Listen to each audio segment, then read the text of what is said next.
Now, the Air Force has confirmed for the first time Tuesday that it's using a stealth unmanned aircraft known as the Beast of Kandahar. It's believed the drone, which is currently operating in Afghanistan, could also be tracking insurgents in other countries. For more on this, let's go to RT's Priya Shrita in our Washington studio. Priya, tell us more. Hey, Matt. Well, now questions are being raised as to exactly what this Beast of Kandahar is going to do. And joining me to help talk about this is RT contributor and investigative journalist Wayne Madsen. Wayne, thanks so much for joining me. So first of all, what's the big deal with this drone, the Beast of Kandahar? Why are we talking about this? Well, it appears that the U.S. military and our intelligence services are pulling out the latest technology in unmanned aerial vehicles.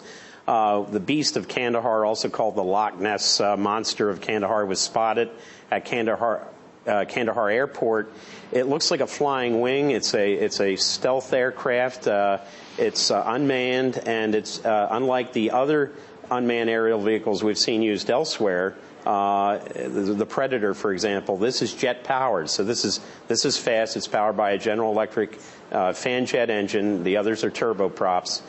Can move in and out of a targeted country at very high speeds, and so it's the latest technology, and obviously raised a few eyebrows when it was spotted in Kandahar.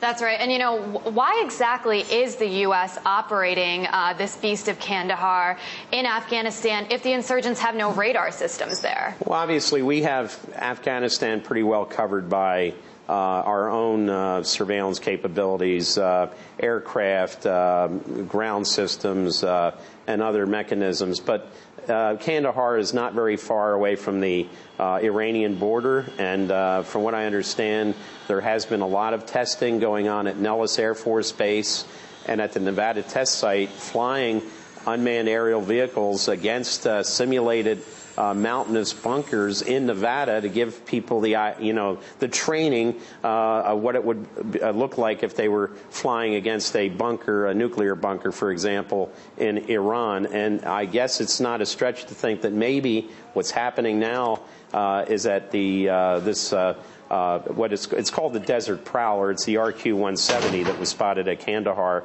I don't think it's a stretch to consider that this has probably been flying against targets deep inside Iran. And so could this possibly be an indication that maybe the United States is preparing for something bigger with Iran, maybe a war?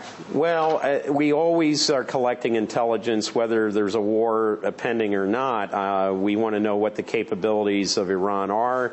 It's also, I don't think, beyond any reasonable doubt that this could be flying against Pakistan as well, especially the Baluchistan region, which is south of Kandahar. But what we're seeing with the use of this unmanned aerial vehicle technology against Iran is to collect intelligence. Right now, with the RQ-170, the Desert Prowler, it's a surveillance platform. So there's electro-optical and signals intelligence, electronic intelligence payloads on board that can pick up intelligence very close to the target, and obviously that would be communications and other electronic intelligence from Iranian nuclear facilities. And do you think there are more drones out there like this, and how exactly do they fit in with President Obama's new strategy in Afghanistan?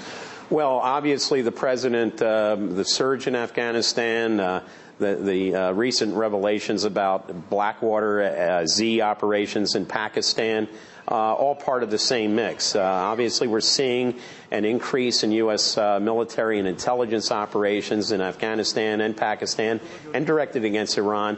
We also know that these unmanned aerial vehicles are now being used on the Canadian and Mexican borders, and there is a recent news story about them being expanded for use in the Gulf of Mexico and the Caribbean.